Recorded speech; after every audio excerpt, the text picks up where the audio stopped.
그런 의료진들, 특히 젊은 의료진들의 사망은 저희들에게도 상당히 충격적인 뉴스입니다. 무엇보다도 사망의 가장 큰 원인은 사이토카인 스톰이라고 해서 우리 몸 안에 정상적으로 분비돼야 될 사이토카인이 일시에 너무나 많이 분비되기 때문에 가장 먼저 망가지는 게 폐 조직입니다. 그 이후부터는 모든 것들이 급격하게 나빠지기 때문에 사망에 이를 수 있게 되는데요. 젊지만 기저질환이 있었던 경우, 심한 당뇨병이나 고혈압, 폐질환 내지는 이제 흡연을 많이 하셨던 분들, 아마 그런 분들 위주로 아마 좀 이렇게 심각한 상황에 가지 않았을까 추정하고 있습니다.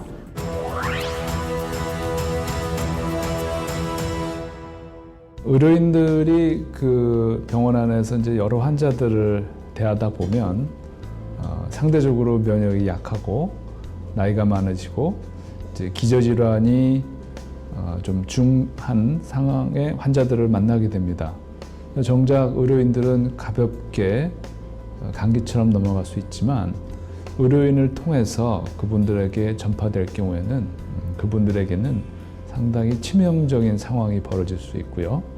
이번 코로나 바이러스로 인해서 불필요하게 그런 고령층의 면역이 약하신 분들이 돌아가시는 일이 없어야 되기 때문에 의료인들은 특별히 이 코비드 19에 감염되지 않도록 많은 주의를 해야 됩니다.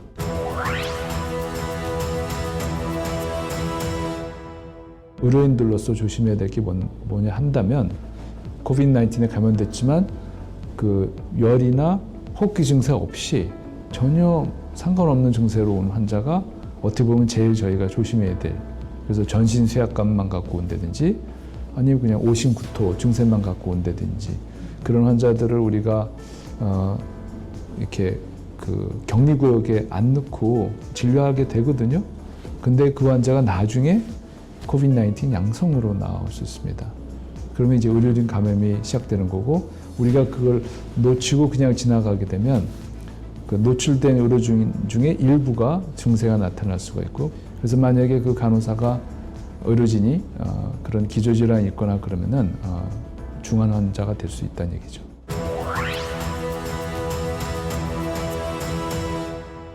저희가 병원에 내원하는 환자들을 바로 진료를 안 하고 선별 진료라는 걸 먼저 합니다.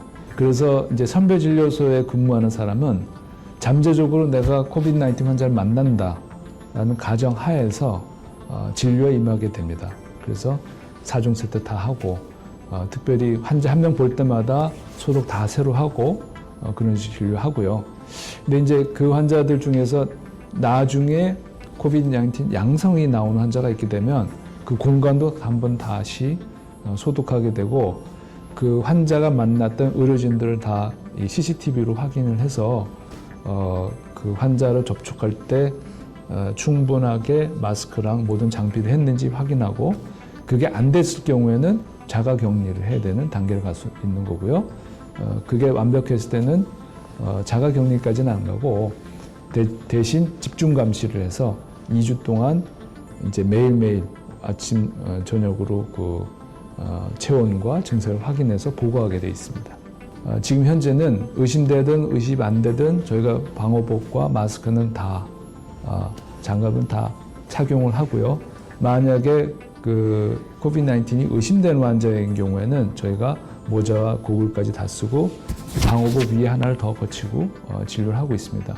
그리고 그 환자 진료가 마치면 바깥에 하나 더 입었던 것은 버리고, 기본적으로 그 코비드 19이 의심이 안 되는 환자도 저희가 방호복을 다 착용하고 마스크도 착용하고 하고 있는데, 그것은 무증상 환자가 섞여 있을 수 있기 때문에 그렇고,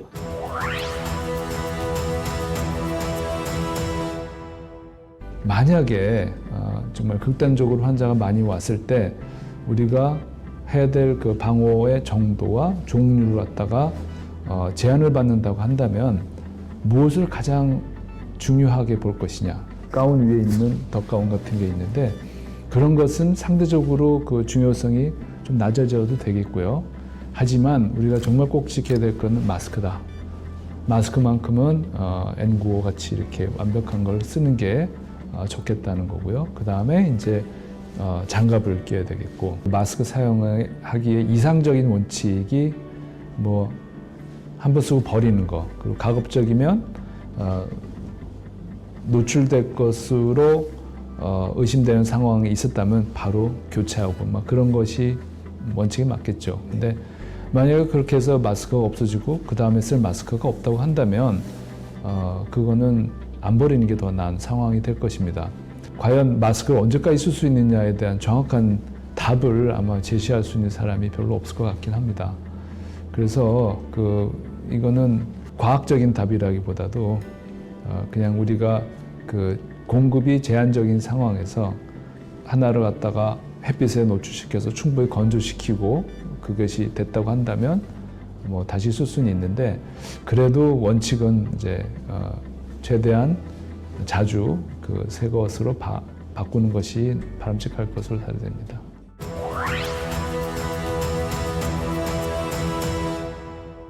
만약에 내 앞에 확진자가 있다고 가정하고 이제 만나기 전에 저희가 방호복을 다 착용합니다. 착용하는 데는 뭐 대부분의 의료진이 설명이 필요 없을 정도로 잘 합니다. 근데 문제는 만나고 나와서 벗을 때 방호복을 벗으면서 이게 감염이 일어나는 수가 있습니다. 아프리카에서 에볼라가 창궐을 했을 때는 그런 일이 상당히 많았습니다.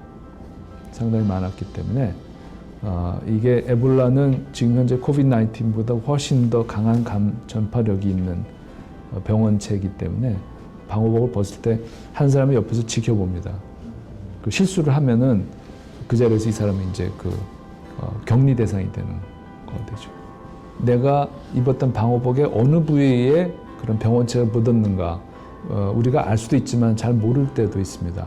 결국 그걸 옮기는 거는 손이거든요. 그래서 이 손 소독을 갖다 계속 하면서 벗게 되어 있습니다.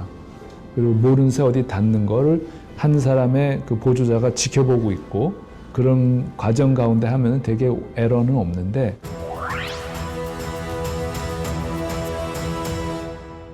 의료진이 의심되는 환자한테서 코비드-19 검사를 하기 위해서 검체 채취를 하는데 채취하면서 옮는 수가 있어요. 왜냐면 이제 면봉을 넣어갖고 검체를 따는데 재치기를 갑자기 할 수 있지 않습니까? 그러면 재치기 할 때 엄청난 양의 비말이 빠른 속도로 그냥 쫙 뿌려지게 되거든요.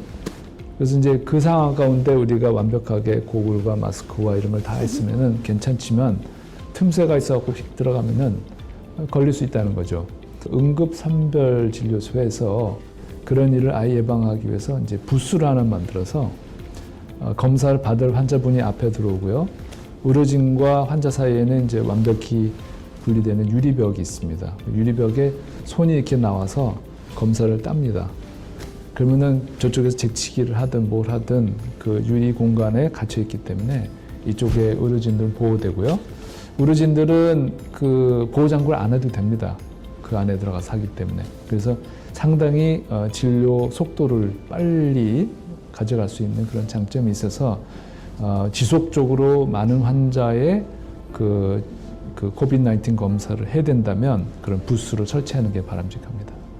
열려있는 외부 공간에서 검사를 할 경우에 의료진들이 노출될 가능성은 조금 떨어지니까 조금 더 안전할지도 모르겠습니다.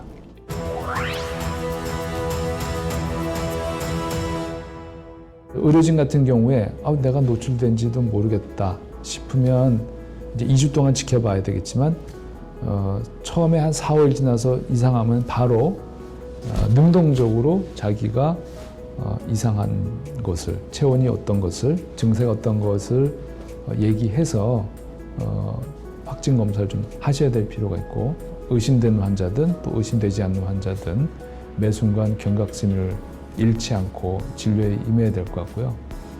이제는 앞으로 마스크나 손소독이 그냥 무의식 중에도 그냥 본능적으로 하는 그런 습관이 돼야 될 것 같습니다. 1시간마다 한 번씩 최소한 손소독을 하는 습관, 병원 안에서든 병원 밖에서든.